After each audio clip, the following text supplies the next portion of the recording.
It's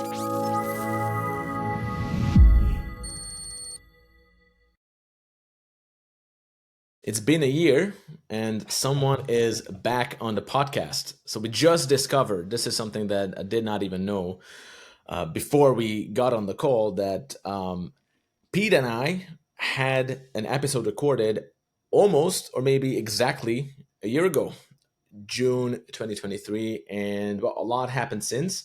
And it's my pleasure to say that now, as a board of advisors member for the Data Storytellers, Pete Scherf is back on the show. Well, welcome back. Laz, it's great to be back, man.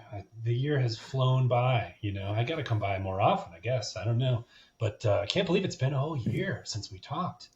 It feels like yesterday in a weird way. Yeah, Isn't that crazy?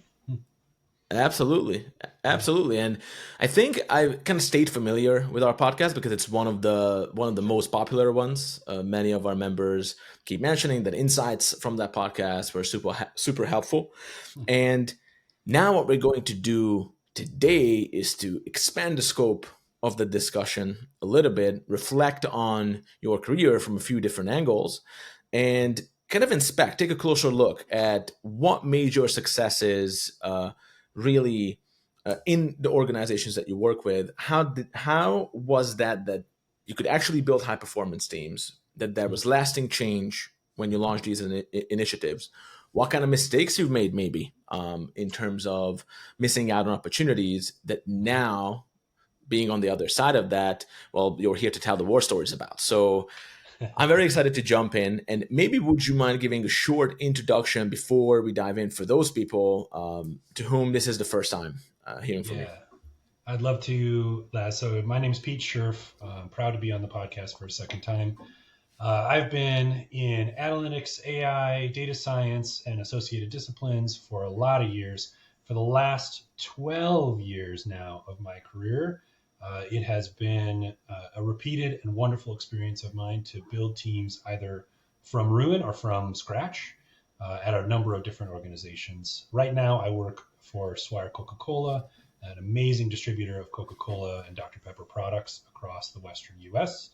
But in my past, I've worked in financial services, a little bit in healthcare, agriculture, cruising, travel, always with data analytics and AI kind of at the heart of what I was doing.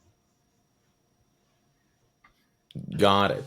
And last time we spoke about it was a general career reflection, and a lot of that was on the back of the masterclass that at that time you just attended with us.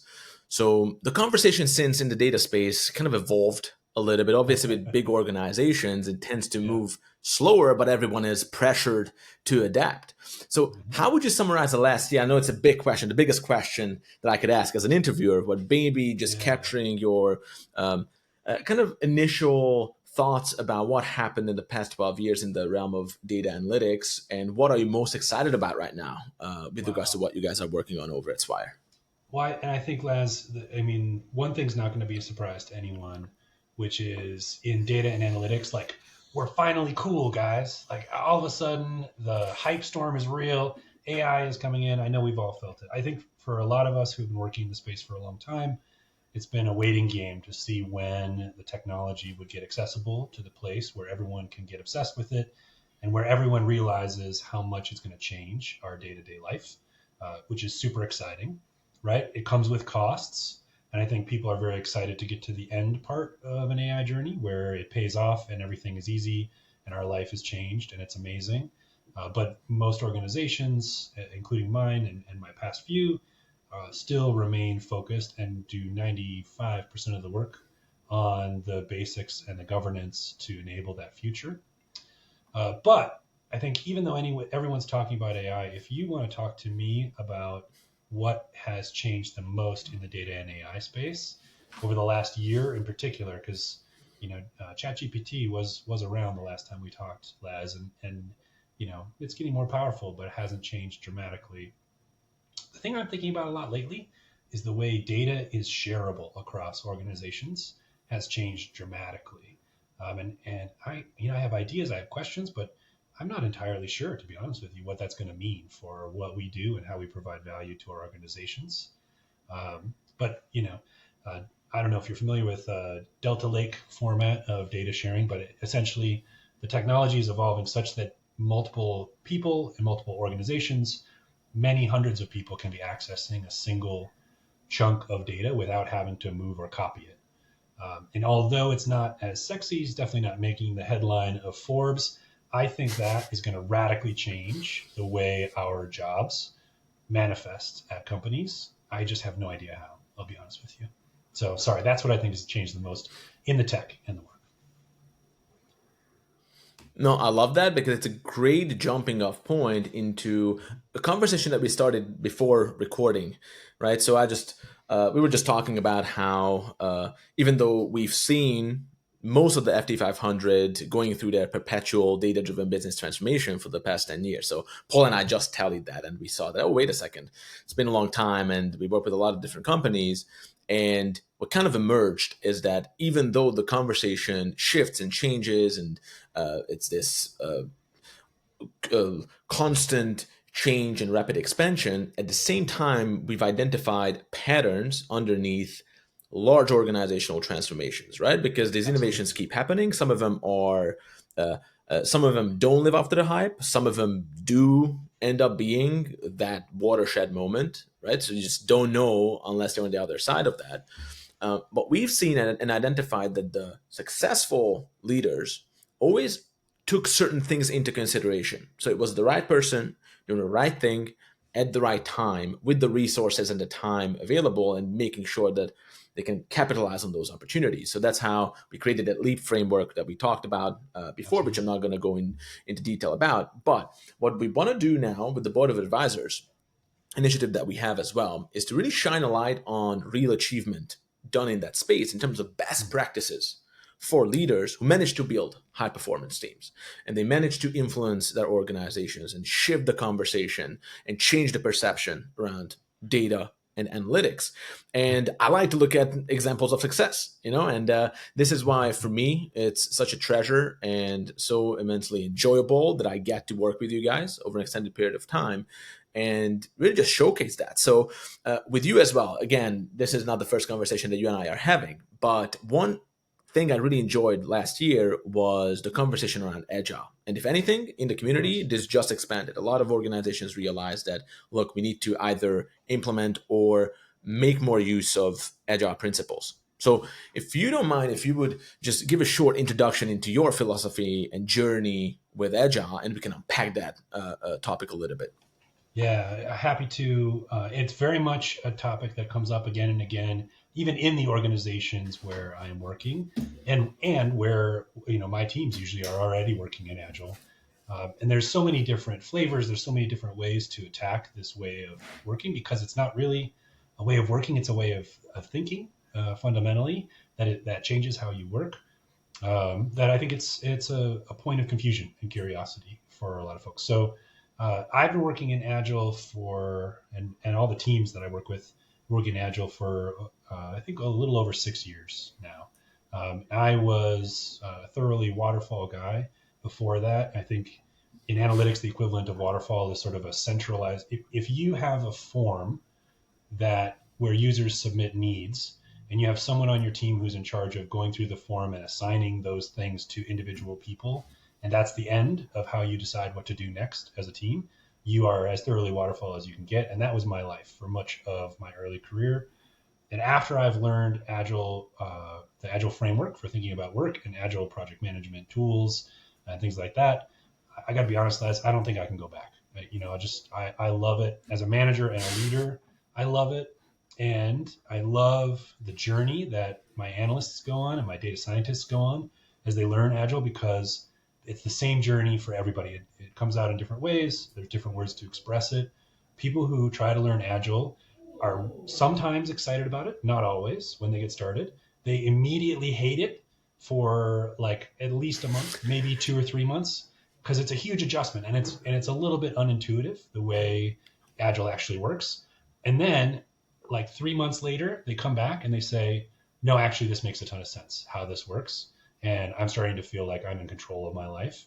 And it's just amazing to watch them go through that transition. And then the freedom they have, the ownership they have, and the resilience they have to change as teams, not as people. The people who were always free, they were always smart. it doesn't make you a smarter person to work in Agile, but as a team, you can work together, you can change quickly, you can own your work and own the way you work in a way you just can't in any other framework. That's what really has sold me on it is the culture that it creates. And culture is something I think we often talk about. It's, you can't, Agile alone will not build a great culture for you, but as we get into it, I'm sure we'll talk about it. I think it sets you up for creating a culture where people have ownership, where people can change and feel good about change. And it has a lot of built-in transparency as well. So for measurement nerds, analytics nerds like me, that's a big plus.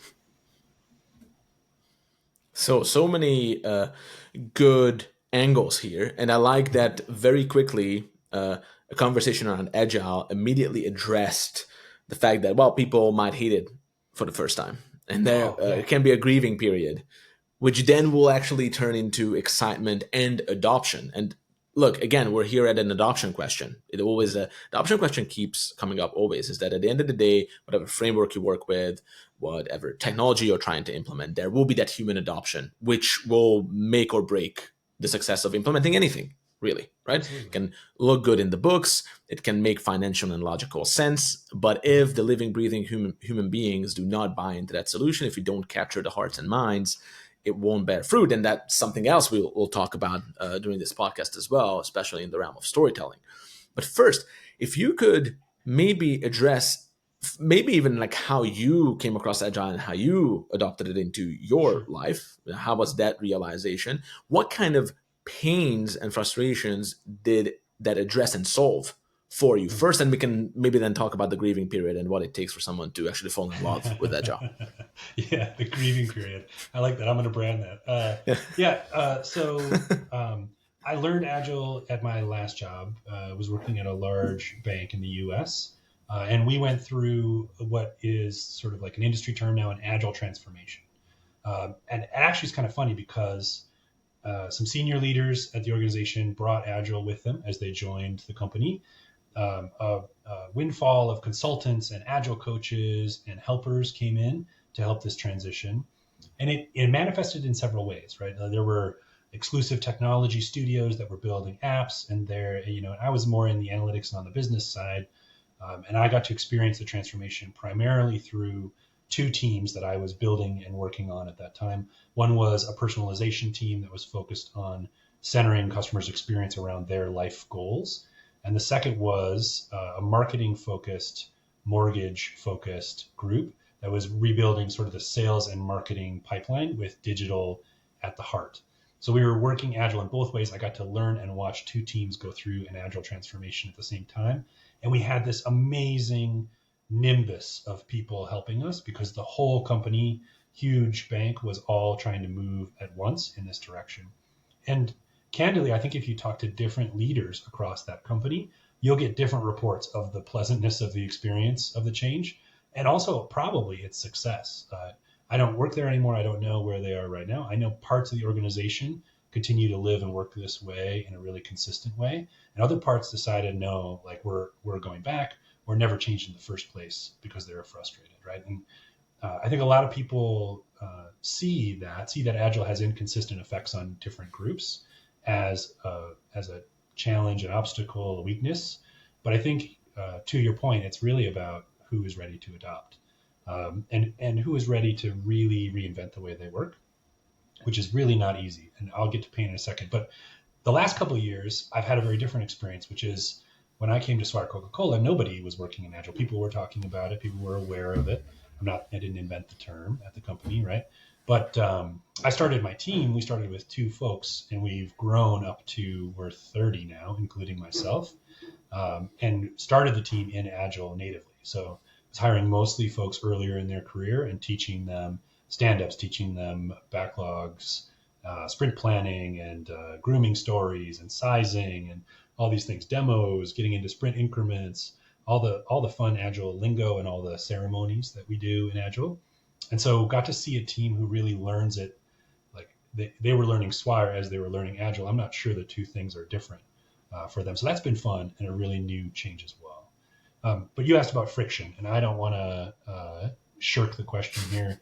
it is not easy to change to Agile, and it is not easy to start Agile from scratch. And I think the Agilists across the world would do better for themselves if we were just honest about that. The two big costs, right? There is a big startup burden, right? Anytime you start something new, there's a lot of work that has to go into it. Especially with Agile, you need not only to educate yourself about how Agile is going to work for your organization, you have to build consensus. You have to educate each other on the team. This is how we're going to do this. And Agile doesn't script everything for you. So there's stuff you have to make up as a team. You have to be willing to co-create. And then third, you need to educate people outside your team. Hey, this is how we're working now. And if you need a report or a predictive model, or you need to answer a really tough business question, you're going to come to us in a new way, and we're going to have a different conversation than you're used to having. And this is how it's going to go, and this is what you can expect, right? And that creates some politics as well. You know, when I was part of that mortgage journey at US Bank, we had endless amounts of friction with groups that were especially centralized shared functions. We were this little agile studio trying to move fast, get things done. And in order to move fast, we were cutting some corners. We were finding shortcuts. We were working around things. One of the cool things about working in Agile is the team is more empowered to be creative with the way they solve problems within limits, right? This is still a bank, still a regulated company. But you can imagine if you're on the social media team of the marketing department for that company, and every other client you have works a certain way, and one team decides they're going to do things differently, like that creates a lot of problems for you, right? So you got to manage relationships, especially as a leader, very aggressively and try to be proactive to prevent that friction organizationally that's going to crop up if you start working in another way. So I would say that's the big cost of moving to Agile, is the communication burden, especially on a leader. It's nice when I was the one who brought it to Swire because I knew what I was signing up for. And in many ways, in CPG, it's been a lower barrier to entry, I think, than in financial services in some ways. But then in addition, there's like a heavy communication burden even within your team. You got to remind each other how we're working, you know, try to use the same words to talk about the same thing, and try to get everybody educated consistently because people may be coming with other experiences, working Agile at other places. Maybe they were more Agile, maybe they were less Agile. I don't even know what that means, but certainly they were different. And you got to find a way to align and work together as a team. Does that make sense? No, that makes perfect sense. And it's interesting with the US Bank connection. So my introduction into analytics, because, well, that was, I guess, how I entered into the world of analytics was on the back of my military intelligence background. When I entered into business, I just naturally found my way into business analytics. It was just where everything Of course. kind of came together. And that person who was the first significant individual kind of introducing this whole idea to me was Bill Hoffman, who used to be the SVP of Insights over at Best Buy Yep. during the financial crisis. So Mm-hmm. Best Buy ended up being the only retailer that came out of that huge financial crisis in a better shape that they went into it. And it was because Bill managed to permeate the organization with data-driven processes that gave them that competitive edge. I mean, of course, these stories always have multiple elements, but Bill was kind of leading the charge there, and he could rightfully take a good portion of that of those reasons for succeeding in that very, very tough environment. Have we And connected with then Bill at the time that we worked to get, Sorry, have we connected sorry, with what was Bill? that? Do you know I worked for Bill for a couple of years? Did you know that? I think we did mention this for a second, It's a but we small never world. really elaborated. So we're giving a shout. We're giving a shout out to Bill. We will tag him in the release Yeah. because at the time when we did work with him, his insights, his Best Buy experience was just behind him, and he was at the U.S. Bank. He was the chief analytics officer when we worked with him. I think we worked with him for like 3 years. He was one of our course leaders on one of our analytics methods that we ran with Data Leaders, which is a company that Sure. we built between 2017 and 2020, and we sold in 2020. As a lot of the listeners are aware of that story. So that's really cool. What was your relationship with Bill? Maybe we can spend a minute on No, Bill just reminiscing. just realizing we have a similar mentor, Laz. That's great. Yeah, Bill, amazing leader. I worked for Bill at US Bank for a couple of years. And then actually Bill played a big role in me getting my current job at Swire. He and I connected. There you go. He was advising Swire as they were looking for their next steps, and made the connection between me and Swire, and the rest is history, right? Great dude and always a forward thinker. Bill was at US Bank when the first rumblings of Agile were being made and was part of helping think about how this could be adapted to analytics and data science and how those things work. And then he moved on to very exciting adventures, and some of which you're familiar with, kind of as things really got rolling. But we owe him a lot of credit for the success at US Bank. He's a great leader. Good guy to know, too. That's cool. Yeah. Yeah, and then he has a cool background. I mean, he was an Oh, yeah. intelligence officer in the CIA for, I think, yeah, for like 9 years. And Mhm. this is so funny because I was living in London at the time, so it's Mhm. kind of like a big city. It's there's always like a conception of what's happening on the global stage, but through a very particular lens there. Sure. And Yeah. Bill was coming from a different place, and he was the only person in my network who called the outcome of the 2016 presidential election. And he said that the data just Yeah. shows. And I was like, no way. I was Yeah. like, no way. And he was like, no, it's just like this is XY reason. Very simply, he was able Yeah. to like run he did what Kate yesterday in the podcast just called from Shutterstock. She called it the napkin math. When you Absolutely. can Yeah. demonstrate something with napkin math, it shows that it's simple, that you're in control, and you have mastery over the subject. I mean, napkin math, he was able to call it. So I was like, okay, he knows something. And then basically his knowledge on organizational change, how he saw organizational change itself, was foundational to me. So I think even our leap framework somewhere started with Bill. Me too, man. Me too. What a great guy. Hey, Bill, if you're watching, owe you a lot, man. Thanks. Yeah, Yeah. absolutely. Yeah, absolutely. Shout out to Bill. And then, okay, with Agile, so Sure. Yeah. compared to waterfall, Mhm. if we're just focusing on the human perspective, what pains does Agile solve compared to waterfall? What are those frustrations and inefficiencies that are in place Yeah. that with Agile you just do not have? So I'm going to talk about it two ways, right? There's an organizational effectiveness kind of angle to this, and then there's like a managing and growing people angle to this. And I think those are the two places where, for me, you get the most benefit from working in Agile. So uh, everybody is familiar with Agile, I think, at this point, at least at a high level. But just to state the obvious, right? The fundamental shift between working in a waterfall or bureaucratic mindset. I don't use the word bureaucracy, sometimes has negative connotation. Bureaucracy is one of the greatest technologies humanity ever invented, right? It runs our world, but it's a fact, and it's the opposite of Agile in many ways. The difference between these two ways of thinking is fundamentally like, do people and teams exist to support the organization and the power structure and the hierarchy and the way, the policy that we have all agreed to, or does all that stuff, from managers to HR to CEOs, exist to support the employee and the teams of employees that are on the front line, right? You mentioned you're from the military. I know that's in Bill's history too. Actually, Agile has taken off like a fire in the military, especially in branches of the military where you have small teams. So you talk to a lot of people in like special operations and things like that have taken on Agile methods, because it's very obvious in that space that you have a small team of people, 4, 6, 10 people. Everything depends on them doing it right, and the organization, everything that's built around them is really to make sure they are successful, right? So in places where you need to be hyper consistent, kind of Six Sigma thinking, Agile doesn't always fit exactly, because then we're really focused on, does the policy, does the framework, how is that supported by the people?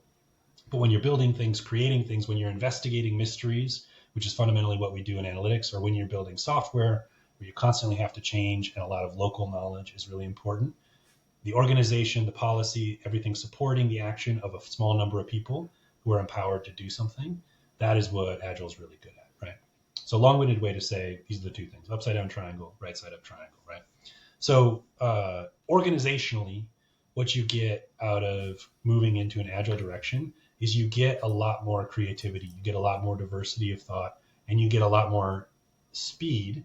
But I want to be careful there, because I think a lot of folks try to adopt Agile as a way to just speed up their employees. The reality is your actual speed, the speed of end delivery, is probably not going to change dramatically. Meaning, when we deliver the final report, the the final project in Agile, it's probably about the same time frame as we were planning to deliver the final thing in waterfall. Maybe it's a little faster. Sometimes it is. What I find is that in Agile, you've already delivered that thing 8 times before you deliver that final waterfall. Agile is built in this iterative, incremental way where you deliver something really crappy that technically meets the definition, and then you say, okay, what's missing? And then you deliver something slightly less crappy, and then it gets pretty good, and then it gets great. And by the time you get to actual launch, like we're totally done, full release, the product is much stronger, and everybody already knows how to use it because they've seen several launches come through, right? Organizationally, I think that's the benefit you get out of Agile. From a people and management, growing people perspective, the culture, as I said earlier, you get out of running Agile is, to me, the most valuable part, right? You are going to have people who are empowered to solve a problem with a lot less being prescribed to them and a lot more just being asked of them. So, hey, go figure out, this client wants to understand their business and figure out how much it's costing for every case they move through this warehouse to move things in a different way. Like, go figure it out, right? You can travel to the warehouse, you can take pictures, you can look in the data, you can talk to people, like, you figure it out, right? And we as a team around you exist to connect you with people, inform you, add you things, but we're not here to tell you these are step 1 through step 10 of what you're going to do. It's painful, right? It requires employees to learn and be challenged in a way that they aren't always used to being challenged, but it creates an ownership that you just cannot get in a highly prescribed, check the box, move down this list, sort of way of thinking. There's maybe 2 months ago, we did a spike on our team around data quality. So we basically, for 2 sprints, so for 1 month, we stopped almost all the work on the team. Not all the work. There were a couple critical things that kept going. And we said, hey, everybody's going to stop working on what they're doing. And what we want to do is we want to get to like a 99.5% data quality score, because we had just onboarded some systems. Another one was old and failing. And we were just seeing a lot of stuff slip through the pipes that was damaging the credibility of our products, right? So we did this data quality sprint. That's not the story. The point is, during this month, like we said, hey, this is what success looks like. We organized the group into some teams. We said, go at it and build something. This is a big effort. There's a lot of data at our company. And not only did the team build a solution to monitor our data quality in a new and more aggressive way, they built several solutions and then picked the strongest and then built that one out a little farther.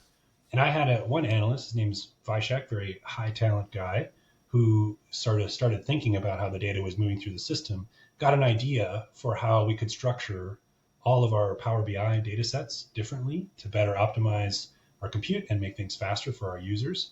And he experimented on it midway through this month and then showed it to his team without telling his manager, without telling me. Then they built a prototype as a team, delivered it to us, and then actually ended up re-architecting their whole database in the single month to make things all faster and cleaner and run a little bit smoother in Power BI, right? And I'm not going to say that teams outside of Agile can't do that, right? Smart people can do smart things no matter what. But how do you create a culture where people think, hey, I have an idea, I want to go try it, then have the courage to go share it with their teammates? And that's like a normal thing that we all do. And their teammates aren't like, hey, man, I'm busy, I'm doing data quality. They're like, oh, this is really exciting. Like, let's go try this together. And then they build it and are able to build it rapidly in a few weeks and launch something that changes the fate of the whole team. Like, those kind of moments are what you get more and more frequently with Agile, even though you're paying a price with communication and education and some of the things we've already done. You're charging your team with what are their best ideas and how do you bring them to the table. So I was never aware of the connection between special ops teams and agile principles. When you said it, it immediately made perfect sense, because I know just being there and especially. Yeah, go ahead. I was going to say there's a book, it's a famous book. I think it's called "It's Your Ship" by an admiral in the U.S. Navy who is like this fantastic leadership book. Great guy. I'd recommend him. I'm sorry, I'm blanking on his name right now. "It's Your Ship" is definitely the title of the book. And it's not about Agile. It's about this philosophy of, hey, leading not by being an impressive leader who knows everything, but leading by saying, hey, you, the people who are like cleaning the deck of the ship and maintaining the deck of the ship, you know this better than I do, and you're the most important people on the ship. And how do I empower you? And the way that changes the culture of people working together. It's a cool book. But yeah, I think military is perfectly suited to Agile. And well, I don't know the whole military. You know it better than I do, but this is what I've learned. Yeah. Ex- Yeah, and that was going to be the point that I made. And by the way, the book I just looked it up quick. So it's your ship management techniques from the best damn ship in the Navy, and it's from Captain D. Michael Abrashoff. So whoever wants Yes. to check it out, we might put it in the show notes. I don't like to promise because sometimes we just forget, but check it. It might be in the show notes. And it's funny that you mentioned, okay, you don't know about the entire military, but definitely for special ops. And even though I wasn't like a special ops soldier, my area, reconnaissance and military intelligence, was close to those teams. So I understand how those teams work. And it's interestingly enough, you have, as you said, bureaucracy in and of itself. It's a great human invention. It's kind of like the I would say maybe the expansion of bureaucracy and I guess the corruption of bureaucracy that actually causes the problems. But for specific reasons, bureaucracy in and of itself is not like an intrinsic evil in any way. Yeah. In some parts of the military, that's also necessary to hold the entire organization together. When you work with these big structures, the nature of that structure also, and what is the purpose of the military? First and foremost, it is deterrence. Not to go into a military doctrine here, but that's what I studied: military leadership and operational art.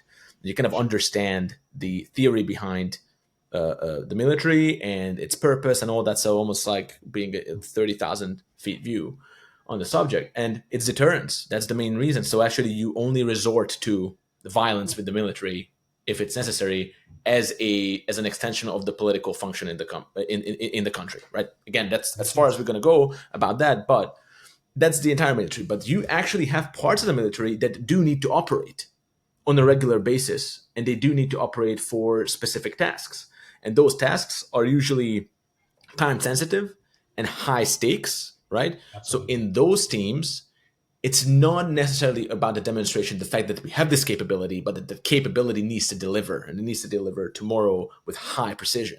And those are those special ops teams.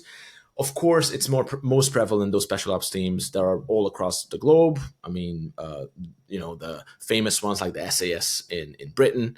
Um, uh, I'm under the crown, so I had to mention the SAS, but also the American military is famous for the best of those teams, including the Sure. Navy SEALs. The Navy SEAls are the ones who often shamelessly steal everything from the outside world, from different contemplative meditative breathing techniques, right, that they Yeah. use to stay focused and composed, all the way to management techniques like Agile, which is Mm-hmm. fascinating to me. And it also makes perfect sense. If you look at those teams from the outside, they tend to be the most casual, by the way. So that's where, let's say, the dress regulations are not as tightly Mm-hmm. imposed and inspected. They tend to be the most creative ones, but at the same time, they are the heights of at the heights of professionalism as well. So That's that was a cool connection that I never knew.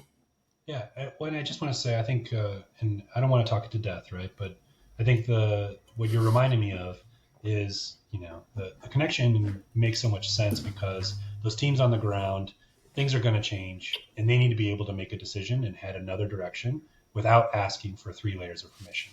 And that is essentially like another way to think about. We talk about the, bureaucracy versus agile, right? Is it more important for your team to do things consistently, or is it more important for your team to be able to make decisions without even consulting you sometimes, and go and make a precise, smart choice and then own it all the way through? And if the answer is the second one, like that is really where agile tends to shine. The teams will make mistakes as they learn it, and that's the costs that you pay for that, right? It requires training, it requires preparation, and they don't always make the decision you would make. But once they know the lay of the land, once they are trained up, once they're prepared, they make really smart decisions, and they do it without having to go one, two, three layers up the chain. Because in military operations, the cost of that delay is very obvious. But I think in corporations, the cost is equally disastrous, but often overlooked, which is we have an idea, we can go try something, and we think it would make a big difference. And it gets to their boss, and then their boss decides to ask a question of their boss. and then the next boss up, forgets about it for 2 months, and then we get back to it, and then finally it works its way back down the chain, and they do it.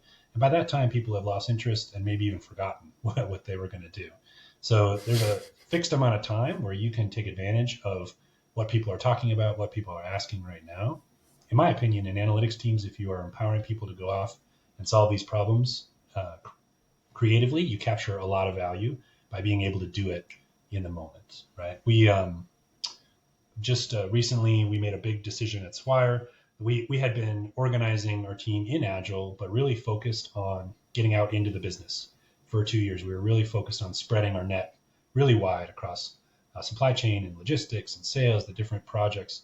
And as a result, we did like a ton of little work, I would call it, like small reports for individual groups that were running their day to day. Big advantage to that. We learned a lot about the business. The business learned a lot about us. We covered a lot of territory very quickly. But in that framework, it was really tough for us to tackle like the huge issues that were facing Swire Coca-Cola, the big improvements the company wanted to make. So earlier this year, some of my executives very wisely said, hey, it's time to flip the switch. We need you guys to pull back from this exploratory, smaller stakes work that you've been doing. And we need you to go tackle these really big rocks. Right now we have 6 huge rocks that my team is working on that are multi-department, some of them multi-year pieces of work that will, we think, provide a huge competitive advantage, but they're not easy, right? And so that required us to change the team's whole working model. We had this whole model where we had people from the business who were stakeholders that were acting kind of as like leaders and guides for us. And we were in little scrums moving throughout them. And I had to stand up in front of the team.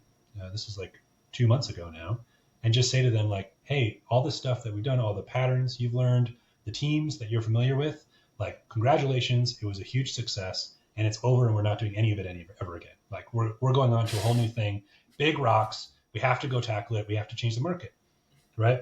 As a leader, I got up in front of that room, and it was equal parts like complete thrill, joyride, right? We're big change, big aggressive agenda. We want to go attack things that are going to make a huge difference in the market, and also complete terror. Like, I'm telling a room, this is even bigger than my team, 60 people, hey, this whole working model we've taught you, it was a success, but it's no longer our working model. We're going to try something new. And I got to give my teams credit on this, but I think Agile deserves a small amount of credit as well. 3 weeks later, we had a new working framework stood up. I didn't design it all myself. I asked the team, I said, hey, here's the must-haves. How is this going to work? How do we work together? How do we prioritize? How do we manage the different things in our backlog? How do we make sure all the stuff we were midway through at the time of this change doesn't get dropped? We keep it around, and over the next month or 2, we close it out so that we can tackle the big stuff. And they changed. 3 weeks later, we had full backlogs.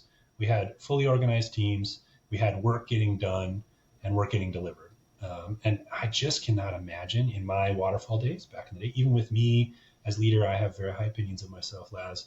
I can't imagine a team pivoting that quickly without, without like collapsing in stress, right? Or without needing to be led through it step by step by a very aggressive project manager who is building Gantt charts and all this stuff, right? We didn't have any of that kind of support. We just pivoted, and the teams handled it beautifully. So if you need teams to be able to do that on their own, then I think Agile is something you should look into. So this whole question around the culture of Agile, and one of the greatest benefits of it being that it creates a certain organizational culture. So I have a few questions around it. One is there an ideal type of person who would happily or successfully adopt Agile and thrive in that environment? And is there some people who are just not really suited for it? Or is it something that anyone can learn? I firmly believe anyone can learn it. However, when they talk about Agile being a mindset, they're not, it's not just flowery language, right? It is a thing you have to be open to, thinking about your work a little bit differently. If you find yourself in a frame of mind where you want to be able to do the same thing every day and only do that thing, I think the pejorative way to talk about this mindset is like sort of not my job. Like, my job is to stamp this thing with this color, and then move it to the next desk. If you want that kind of limits and guardrails around what you do, you're going to really struggle in an agile team, because the whole point of working in teams is to do something bigger than any one of us. And being in an agile team, you're frequently challenged to do a little bit of what your peer from another organization is doing, or to help them achieve something when that's what the team needs most. This is something I think a lot of people, especially in technology and analytics, struggle with when they get started in an agile team. And a lot of organizations, I think, underemphasize it, which is it's actually an amazing gift to your career if you're, say, a data engineer and the team really needs 3 reports built, and the person we have who builds reports can only build 2 reports this week. And somebody says, hey, can you build this report? This is the smallest, simplest of the 3. Like, could you do this? Some people react to that and they say, like, hey, that's not my job. I'm a data engineer. I don't build reports. If you're the kind of person who's curious and is like, yeah, sure, I'll try it, you end up building new skills and getting familiar with what your peers do in a way that you didn't before. But it's a little uncomfortable, and you might do a bad job. Your first time, you might just not do a great job. You might screw up and learn some stuff. So that's an example of a person in a certain mindset. However, I've never met somebody who is fundamentally, incapable of changing their mindset. I've met some people who choose not to do it. And that's fine, right? But I don't think there's any type of person who fundamentally can't do it. It's about whether you're ready to change the way you do things. That's what lets you do it, just like anything else. Absolutely. And I remember I told you when we spoke last year that we were just implementing Agile. I remember I had a guy on the team, yeah, great guy, and I just told him that, hey, we've been talking about Agile, and I had a few people in the company who, surprisingly on the creative team, who used to work as software engineers, and they knew about Agile. And for our creative production at that stage, when we were kind of figuring out a bunch of things, we did implement Agile for a little while in that team with great success too. But there were a few pitfalls. So the guy who I told that, hey, we're doing Agile. So what you're going to do now is you're just going to take this Agile course that I just paid for you. You're going to do that. You're going to become Agile certified, and you're going to come up with a system that will help us create it. Of course, I mean, he was all over it, so I didn't really have to should I had orders. It was absolutely something that he was super excited about it, but I would say even a little bit too excited, because once he built that process with its newly found knowledge, he said that this is amazing. Agile is the best thing since sliced bread. It will completely change how we do things. And he came up with this robust process that was all like a very sophisticated Agile framework with Epic and everything else, right? And this is to an organization that did not even properly understand what Agile is at all, right? It's a Kanban board essentially from that angle. So there were quite a few challenges with the adoption, and I remember vividly conversations when I was sitting there and he was explaining the thing. I was like, "This is very impressive." And look, and I like to think about myself as not someone who, I mean, I get things pretty quickly if I want to. I'm looking at this, it's very complicated. Yeah. It's very complicated. I conceptually understand it, but I know how I work. Sure. This is too complicated. And then he said that, no, you don't understand. And then he just started to explain it again. And I'm like, the problem is not the explanation or that it doesn't make logical sense, or that there are inconsistencies. No, it's great, but I'm telling you that it's too complicated. So there was like a back and forth there, but it's too complicated. So maybe we can talk about that. How sophisticated does that need to be? Yeah. Yeah. I think something that's really funny about Agile in general is that most of the people I meet, and in fact, this is my story as well, most of the folks who have been exposed to Agile have been exposed to it in one of 2 frameworks. One is what you just described. One person on our team went and learned Agile, got super excited about it, brought it back, and the rest of us are kind of like, well, maybe, right? And the other framework is somebody important with a budget at our company paid someone else a bunch of money to come and like transform us with Agile, right? Not saying that neither of those 2 things can be effective, but ironically, like the purpose of Agile is the idea is you should do as little change as possible as quickly as you can, and then repeat and add just a little bit more. But for some reason, when we transform into Agile teams, what ends up happening, either if you hire the consultancy or if you have the one and really stoked guy I feel like Agile guy and like crypto guy are similar memes. Like you have this one person who's really excited about a thing and can't stop talking about it, right?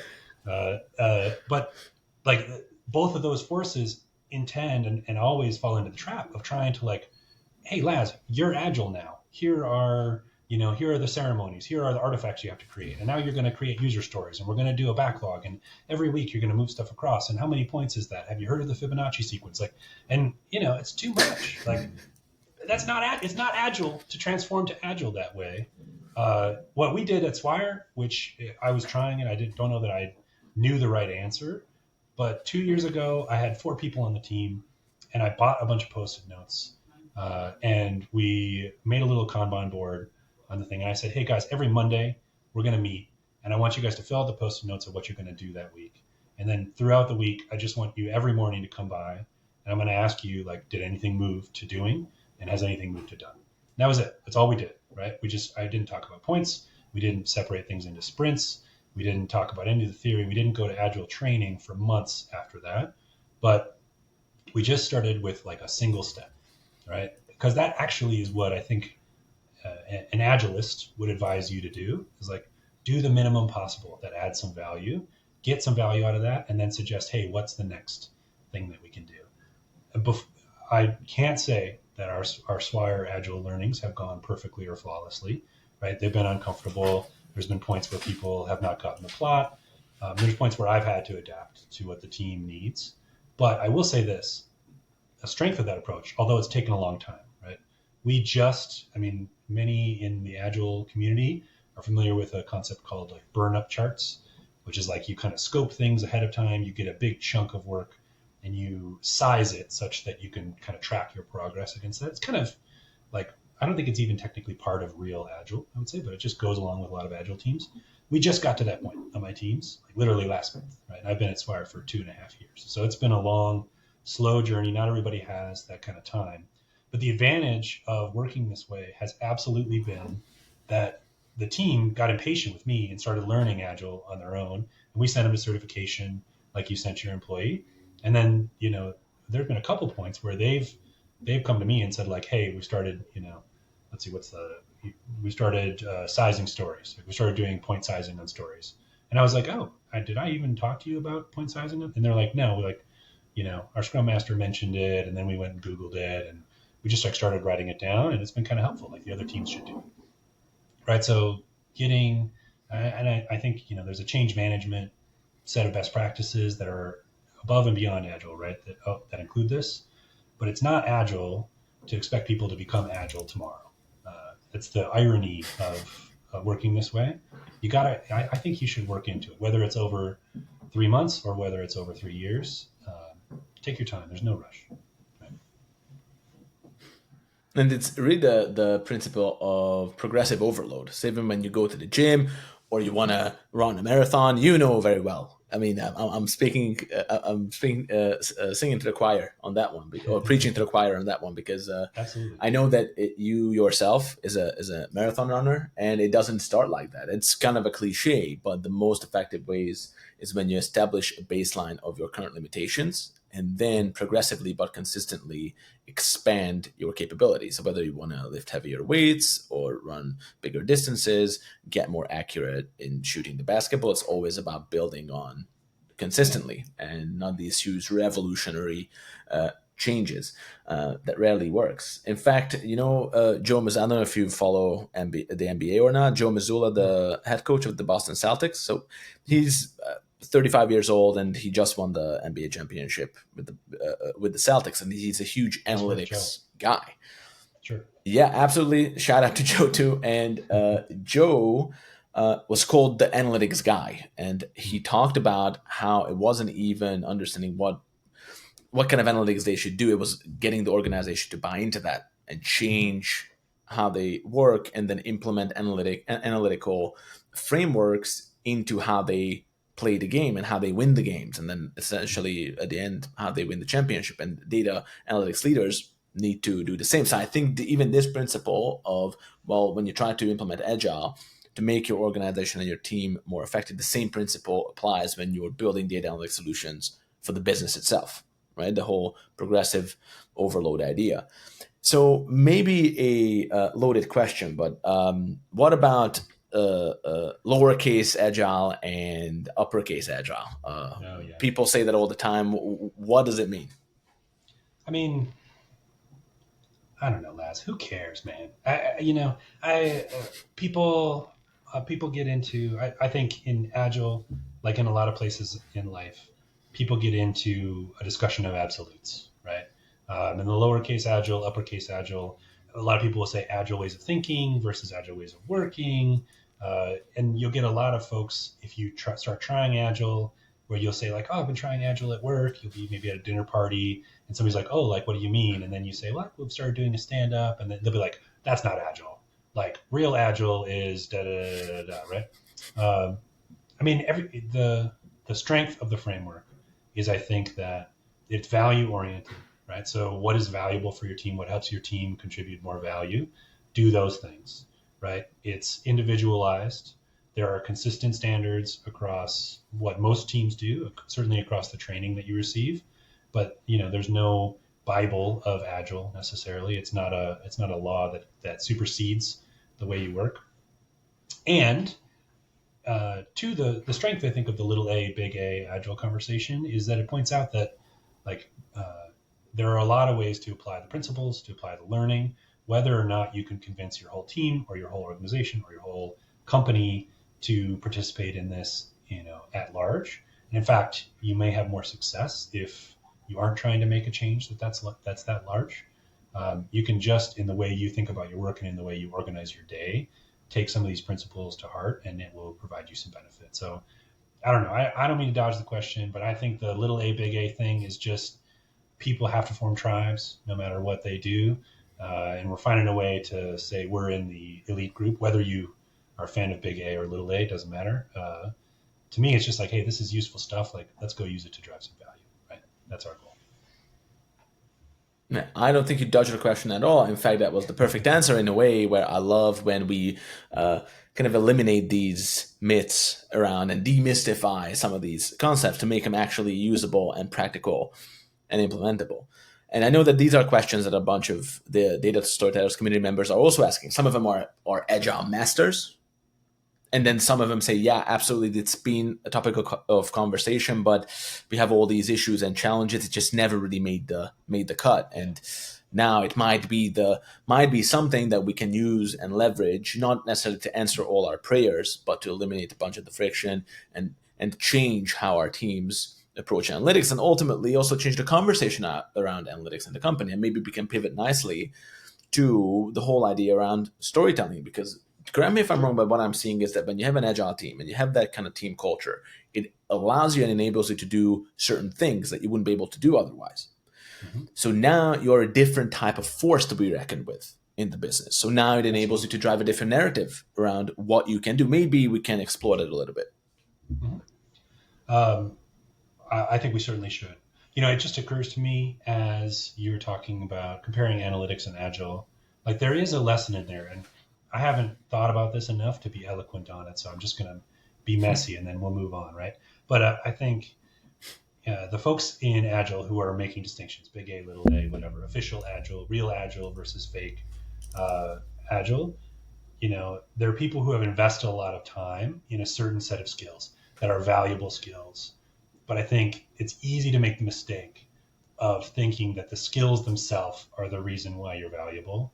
And the truth is, if you're a scrum master, product owner, professional agile coach, agilist, what you can do with those skills is what makes you valuable, not the skills themselves. And I'm going to make myself very unpopular here, possibly with some of the other, even board members of the Data Storytellers and some of our audience. Like the exact same thing is true of us, right? We know how to code, and in the last couple of years, we've watched as coding is a lot less valuable than it used to be, right? We know how to interpret data and how to tell stories. These are important skills as well. They're skills that I think are a little less at risk in the age of AI. And our peers in data engineering and in sort of proper IT are going through similar changes. And we have to remember that like the skills we have are not what makes us valuable. It's what we can do with those skills. If you remain focused on the value, you ignore the distraction. I have recently seen in my company as a lot more point and click tools are being made available. We are a Microsoft shop mostly, so like Power Apps and even Power BI. I've seen some folks on my team kind of take the attitude of like, well, the business shouldn't be just messing with this stuff. Like they're going to screw it up, or that's not a real report. They didn't do all the vetting all the way down to the base, right? And I have to remind my team, hey, guys, like the goal is the company needs to make this decision. And if the business does something scrappily with tools you don't approve of, but it helps the company make this decision and make the right decision, it's just as impactful as doing things, sort of our way, right? We have more governance, we have maybe more rigor, we are going to make better decisions on average. But I think it's important to realize that like your skills in and of themselves are not what's valuable about you. It's about the value you can capture using those skills. So sorry, temporary soapbox. But I think you wanted to get into storytelling a little bit, Laz, which is fascinating. I'd love some of your input on it. As I mentioned, we've been building a team up from the ground at ERA, and I think storytelling is like the last sort of cake topper, sort of top tier skill that our team has to learn. We're in the middle of learning it as a team right now. To connect it to the Agile topic, one of the downsides of an Agile team is you're going to send your teams off and you're going to trust them to do things without you scripting them. When I learned to tell stories as a younger man with a lot more hair, right, I learned to tell stories usually by like preparing data and visuals, maybe a single slide, and then sitting in a room with somebody more senior who told me like, oh no, I want this here. I want this color to be different. This is slide 1 and this is slide 2, being very prescriptive, right?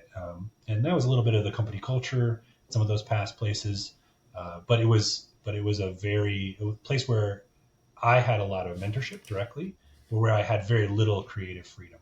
And teaching storytelling in an Agile team is, this is my second time trying to do it, and you have to approach it a very different way.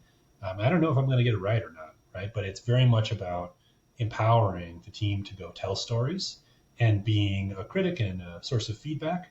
But there's no opportunity. In fact, it kind of spoils all this other stuff that we built in Agile. There's no opportunity for me to sit with the team and say, this is slide 1, this is slide 2, this is how you have to tell the story, and we're going to do it exactly this way. And then after you've built the story, I'm going to take it, I'm going to go tell it to my boss on your behalf. Like, that's not how it works, right? We have to train people to be able to tell stories on their own. So we're exploring that right now. Actually, this summer, we're doing 3 sessions, one on listening, one on sort of what to say in the presentation, in the message itself, and the third on how to build a framework of action that backs up the story around what you say, so you're consistent across those 2 things. So talk to me a little bit. I mean, you're an expert in data storytelling. Do you think we're approaching it the right way? Right? That's such a cool conversation. And with this, so maybe a few more questions around that. Is that an in-house initiative that you're doing, or are you bringing in someone from the outside with those principles? Is it homebred? Like, what are we talking about with this framework? Well, as you know, for my own education and for the education of my leaders in my group, actually, Data Storytellers is part of the curriculum. We have a little bit more of an external curriculum, right? But what we're trying to build, especially for like those senior analyst skill sets, right? The data scientists came in. They have master's degrees by and large. They came in with a little bit of those presentation storytelling skills.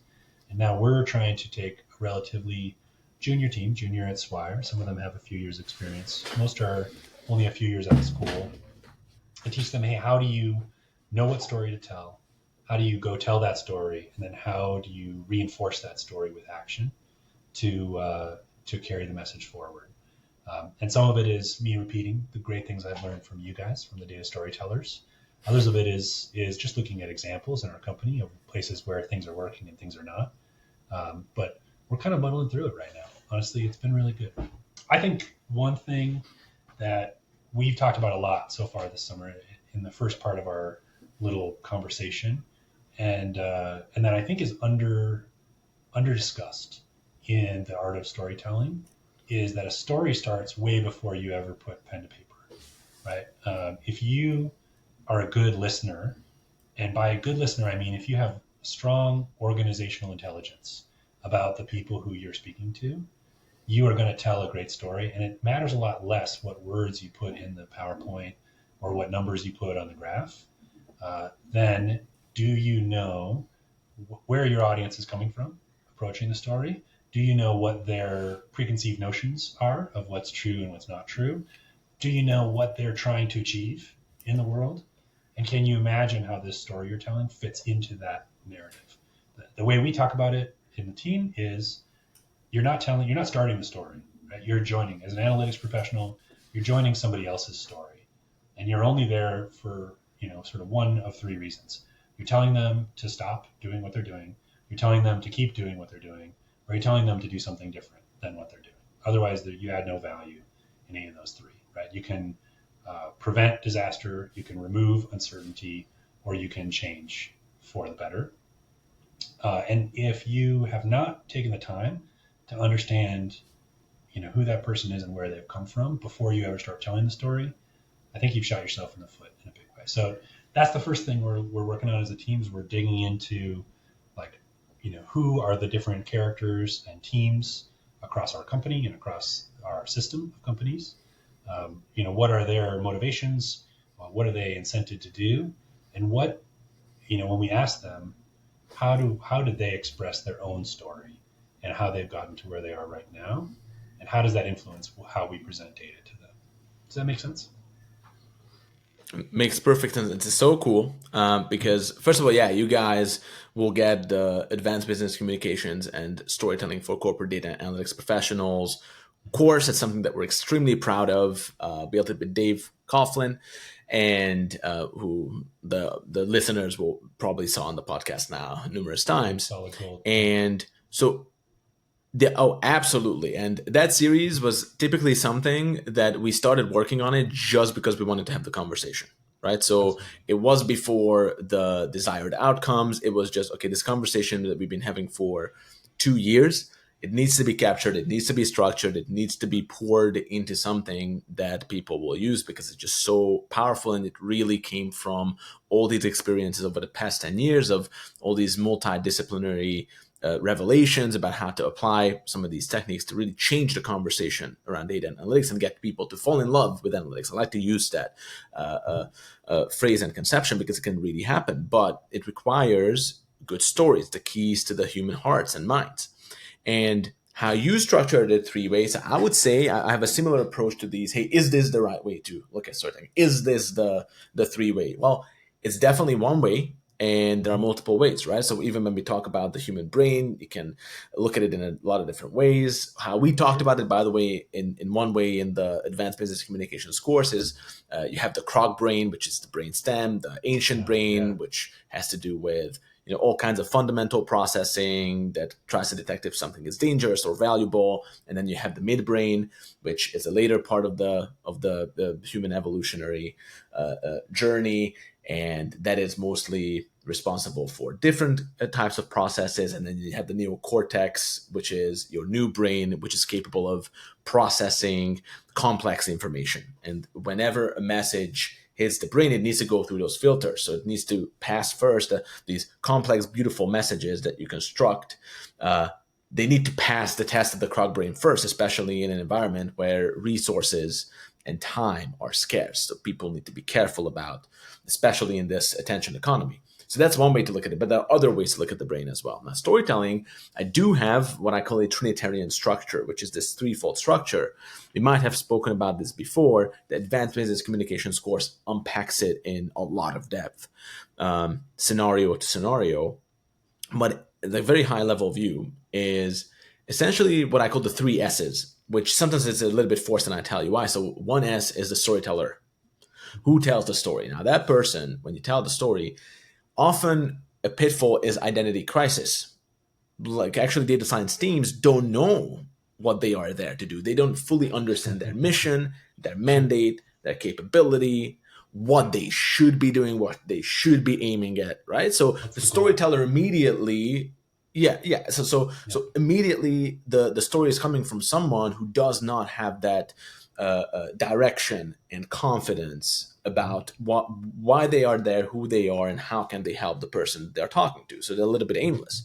This sounds arbitrary, but it's super pervasive amongst data analytics teams that they don't have that. So just working on that story first within the team and solidifying the narrative and unifying and really gathering the troops under that banner is first step of storytelling. A lot of people would say, "Hey, oh, I thought you were going to tell me about how to hold my hands on stage, or what kind of highlight to use with the headline on the Sure. PowerPoint." That's on the other side of complexity of the subject.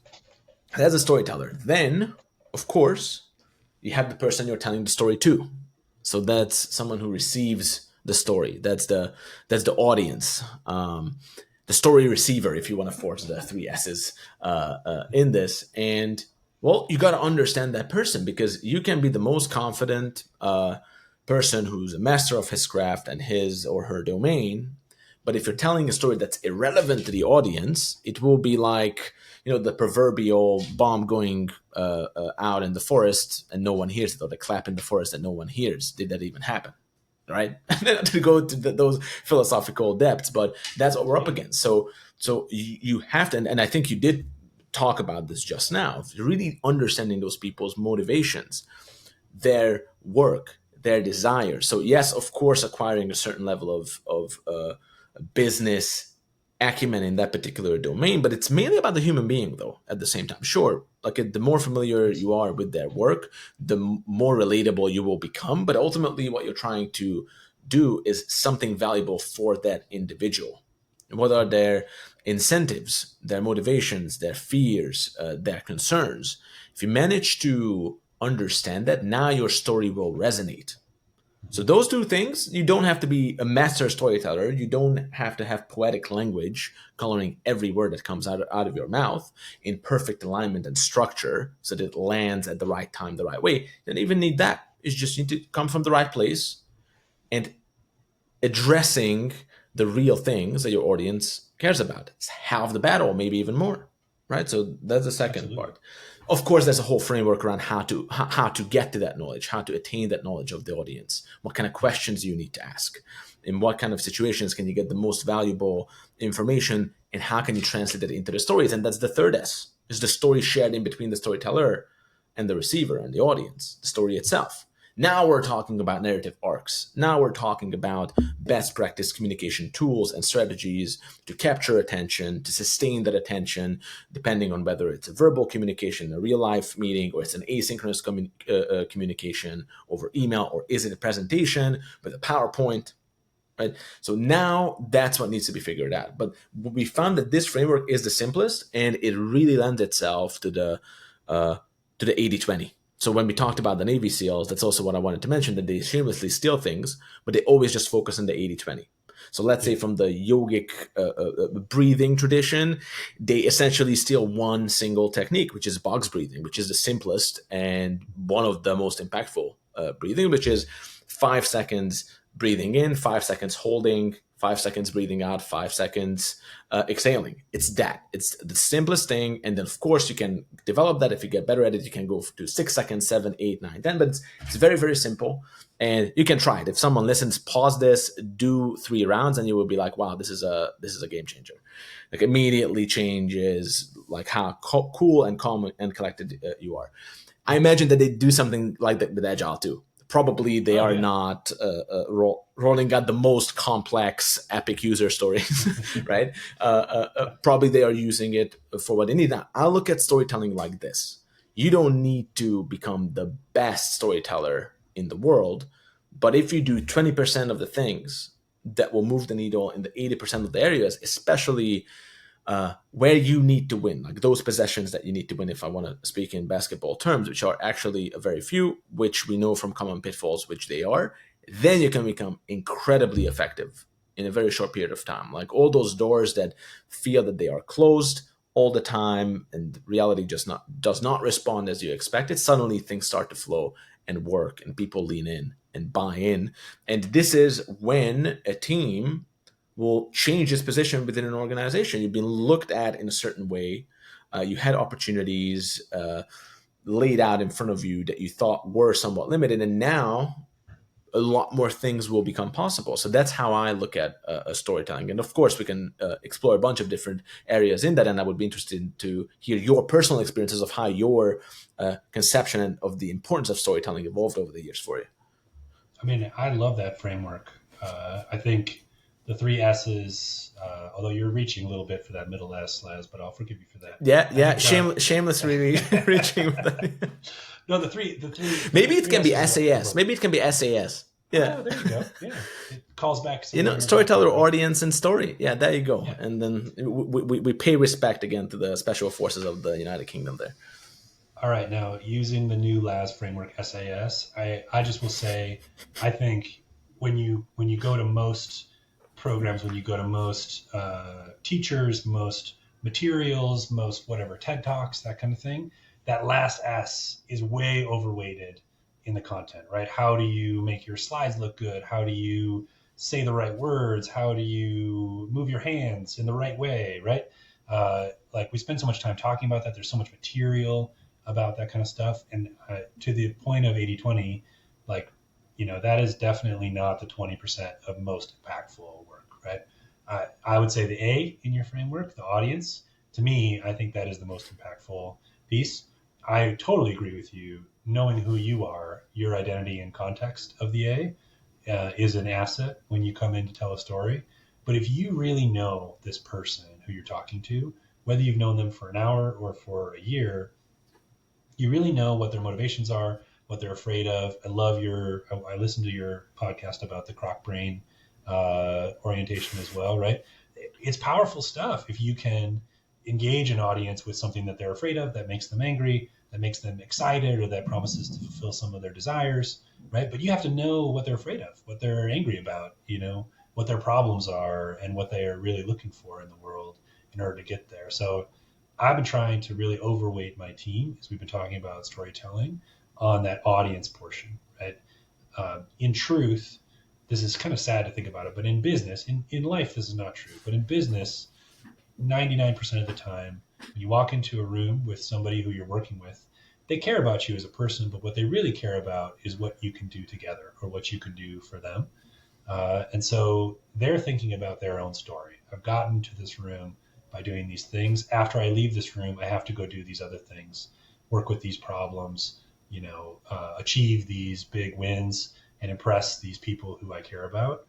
And really what they are in that room, what they will listen to is, how will the story you're telling me, how will this information you're giving me help me go do those things that I was going to have to do anyway, or find some new things that I need to do that are even more important, right?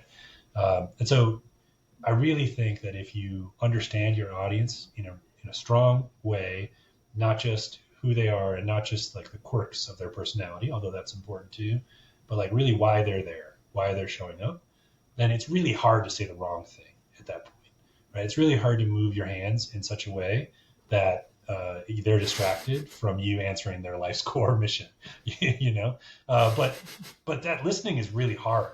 I shouldn't, kind of act like it's easy, and it takes intuition, it takes experience, it also takes like practiced empathy, which we should just be honest about ourselves, and I'll include myself in this category.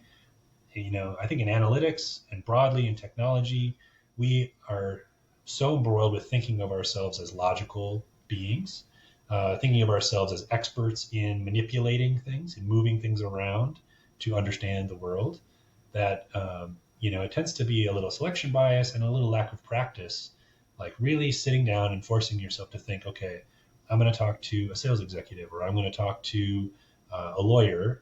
Like, what are their problems? Like, what are they here trying to solve? What are they worried about in this conversation? It's not natural for us to think about problems that way. We think about like, what is the shape of the problem? What is the logic, and how do we get to the heart of it? Right. But how do you force yourself to get into that croc brain? So I think there's exercises like journey mapping is one from the customer experience world. That's a really helpful way to force yourself to actually draw out on paper, like, hey, how did this person get here, and did they like or hate each of the experiences that led them here? There's things like even some tools like the lean canvas, things that are commonly used in the business world to force empathy. I mean, you can even go really basic and like just do like a SWOT analysis type of look, like a 2x2 of some kind that you can make up. But you have to figure out, like, how do you force yourself to spend some time thinking about where that audience is and how they got there. And I think it's a big stretch for those of us in the analytical space, myself included. We would much rather enter the room and deliver the right answer. But in truth, there's just a lot more to it, a lot more going on than just the information you're there to impart. So you know that. So I love your framework. SAS, I'm all sold. And I think it's cleaner than 3S's, I'll be honest. Yeah.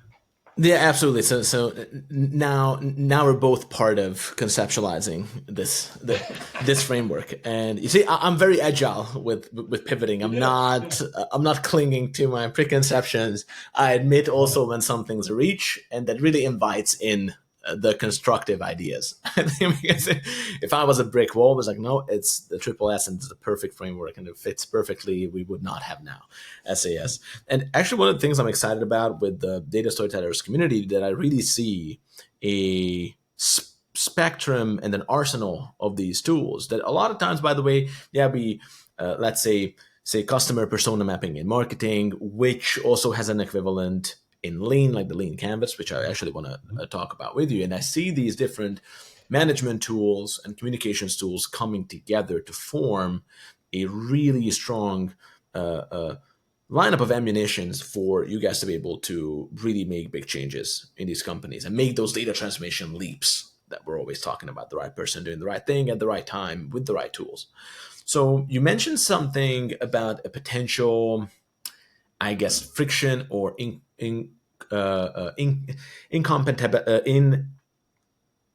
Incompatibility. I'm struggling with the word incompatible. Yeah. So it might be incompatible sometimes with Agile, Lean. Mm-hmm. So you just said that, okay, there's the Lean Canvas idea, which is about mapping out an organization. Correct me if I'm wrong, because I haven't spent enough time in Lean just yet. I'm familiar, but the Lean Canvas, is it a type of organizational mapping? And you kind of map out your stakeholders and you said forced empathy, and you're trying to find those levers in an intentional way. Yeah. So, well, first of all, I should correct myself if I misspoke earlier. I think Lean and Agile actually share a lot in their DNA. Lean has a much more manufacturing sort of lean to it, but both are kind of focused on this empowering frontline folks to be successful and make choices in the moment. They have different emphases, right? There is a branch off of Lean called Six Sigma, right?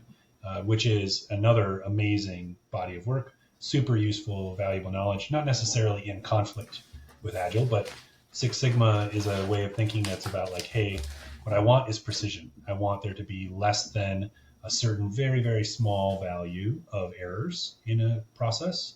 And I'm willing to work towards that precision. That's my goal. And Agile, I think, is a fundamentally more innovation-focused branch of the same tree. So they do kind of branch in different directions there. To your actual question, Lean Canvas is a great little exercise. It was originally invented, I think, around small business startup, right? So the idea is when you're trying to find product market fit, there are some simple questions that you need to answer. And the Lean Canvas is a way for you to help force yourself to write down what's my answer to these problems that surround my small business or internal project or whatever you're doing, as well as hopefully you're getting a team or some advisors or somebody else together and building some consensus around these things. So it's like, you can think of it just as a sheet of paper that's carved up into a bunch of different chunks. You can Google it. If you're working at a large company like I am, I highly recommend Googling Lean Canvas for internal projects. There's one that's floating around out there. But depending on which canvas you use, there's different sort of spaces on the page you need to fill in with an answer. For no matter what canvas you're using, the first one is what's the problem we're trying to solve. The second one, or another one, a little farther away on the canvas, is like, who are we trying to solve it for? Who are our users for the internal projects one? Who are our customers for a Lean Canvas for small businesses? And then the third one is like, what is our unfair advantage, right? And if you think about it, actually, like those three boxes, which are three of, I think there's like 9 boxes on the whole canvas, that's your SAS, Laz, the famous Laz in the Data Storytellers SAS framework, is like, what's the problem? That's going to be your story. Who are our users? Who are our customers? That's going to be your audience. And what's our unfair advantage in addressing the story? That's going to be your speaker, right? So the idea is, I like to use the lean canvas. We put it on a whiteboard. We put some masking tape up to divide a whiteboard into it. And we draw it out and we try to leave it up there for as long as we can in front of the team, because it kind of becomes a little bit of a contract, right? This is what we're all building. There's sections in there for, hey, what do we think this is going to cost? What resources do we need? What do we think are going to be the benefits we see? How would we measure those benefits? All these kind of like basic agreements we need to make before we build something that help you think through the problem in a robust way. Only a subset of that is forced empathy, right? Is forcing you to think about the users and what their problems are. But it's a great way to contextualize the effort we're doing with the users and start that conversation around empathy. After which you get into, yeah, you're right, personas is one way to explore that. I think usually a more consumer focused way to explore that. Journey mapping or even like research, like listening sessions, user experience research. These are all sort of techniques and skill sets you can apply to trying to figure out, hey, who is my audience and what are they thinking? And it's interesting that even in the advanced business communication and storytelling course that we built with Dave, there is a huge portion around visual storytelling and specifically PowerPoint design and all Sure. that. But it at the very end, it's at the very end. So Yeah. making sure that you don't bark up the wrong tree, that you're not applying those skills in vain, but you do speak from the right position, and you do address the right key levers with your audience, and only then it becomes important and impactful that you're telling that story the right way. And it's interesting that this forced empathy idea, just from my own experience, just working with storytelling for a while, I noticed that only in the perspective of years can you observe how a skill is actually getting ingrained in your daily work. So this whole idea of, yeah, just be empathetic and just think about, what this person desires, what are their key pains, the whole heaven and hell idea. How can you provide the most value by understanding, at the end of the day, more what they care about than themselves? So that sounds great.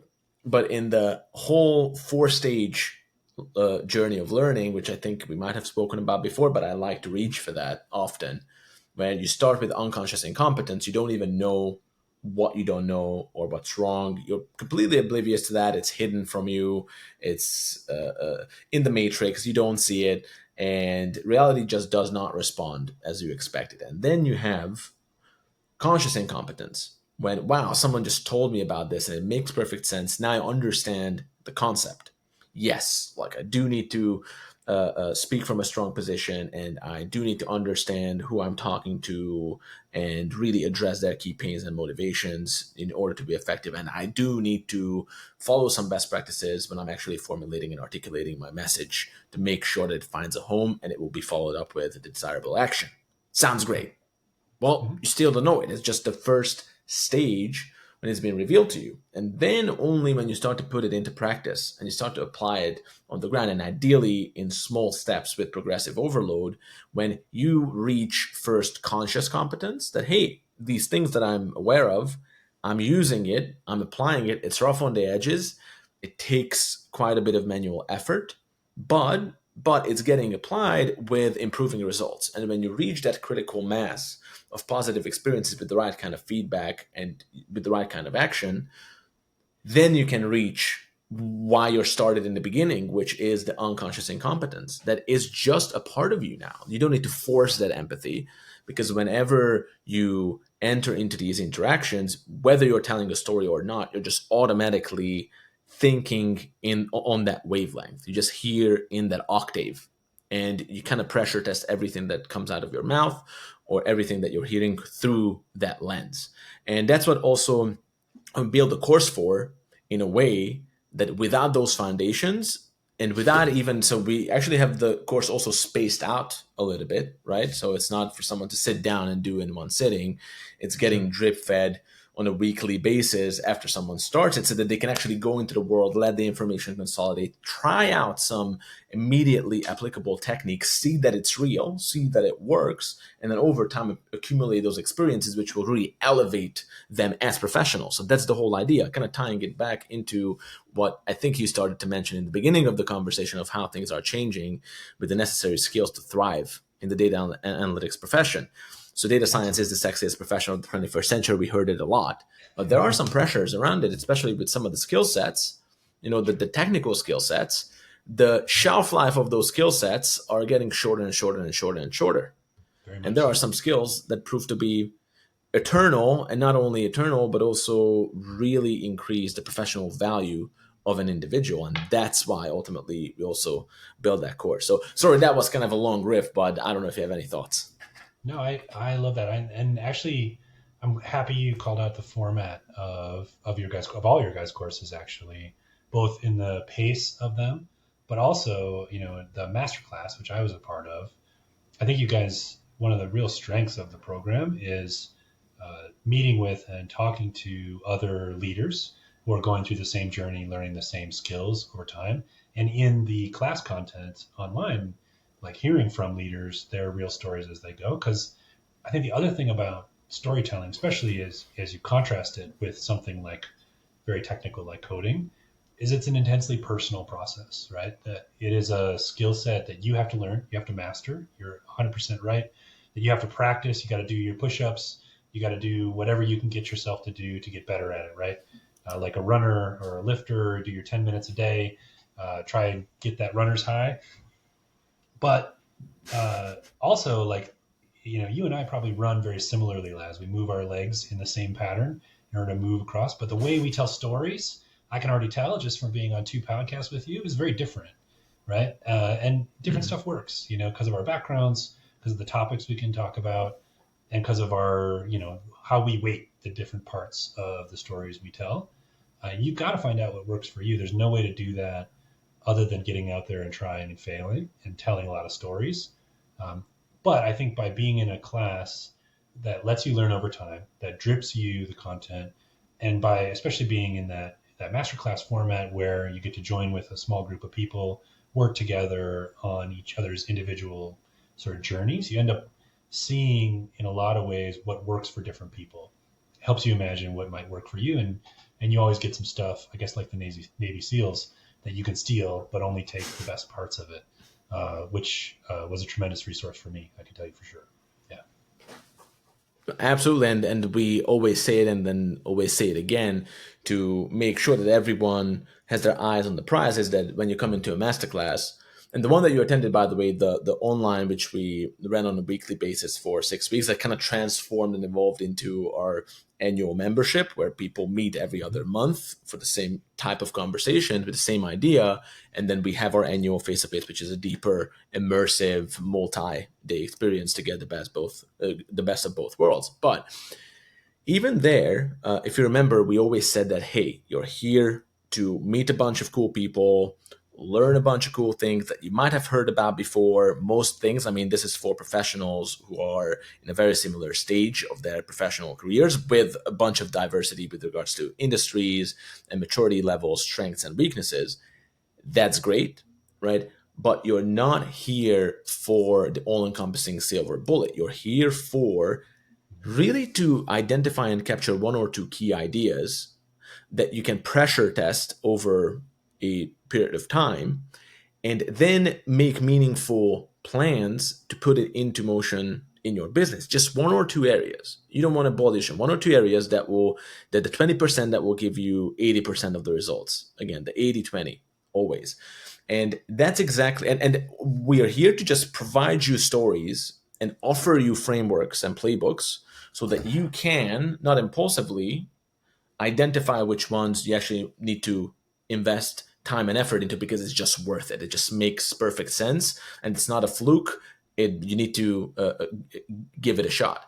And this is how we also build that course too. It's a series of stories and frameworks and a bunch of different scenarios And if someone does that course and can identify which of those one or two techniques, and people can take it more times as well, right? I mean, it's a good couple of hours to do. People get a certificate and everything else. But I guess this is perfectly the type of thing that you can do now and then take it a year, 2 years from now, possibly the updated versions of that as well, and just integrate and implement more and more of it to make it your own. So I'm excited. I'm excited for your team as well, and excited about the work that we will do with you guys for the rest of the year in 2025. There are some exciting collaborations coming up. I'm psyched, man. We were really inspired last time we jumped in. I think, obviously the content, the folks who attend are stellar. It's top notch stuff. And also, it's so important to have dedicated time as a leader, as a team member, as a professional in general, to hear ideas you haven't thought of before and set that time aside for yourself to think about how you want to grow and get better, right? I can imagine a student who comes to one of your guys' courses and the one or two things they take away maybe isn't even ever directly said in the course. It's just something that as these ideas were filling their brain, as the sparks were igniting, they thought like, oh, you know what? This is something I want to work in. And like, there's just a value to having that dedicated time with brilliant people around you who are all talking about the same topic that sometimes sparks even your own ideas in a way that you never thought of before. So, yeah, definitely valuable time. And I've said it before, but thanks for making this a thing that we can do together as a community. I'm not aware of a lot of other data professionals that get together and work on this stuff in an active way. So it's a really rare thing, which is cool. Well, it's our pleasure, and again, I don't like to take too much credit for it because it's really an organic community initiative. So the key here is that we're not forcing things ever, but let from a certain perspective always enable the best ideas to emerge and drive the conversation and the format. So everything from the masterclass format to the board of advisors platform and everything else was created by the members, recommended for by the members as well. And I'm just really here to facilitate. So sir, I would love to continue the conversation, but I shamelessly want to steal, after we stop recording, 5 minutes of your time before we jump into our meeting. So I'm afraid we'll have to land the plane, but we covered quite a lot in this 1.5 hours or so. It's never enough. So thankfully, we'll get to continue in the framework of the Board of Advisors and bring your story to life and in all kinds of different formats, which the audience will hear about, I'm sure, in due time. Awesome. Laz, it's been great, man. Thanks for the time.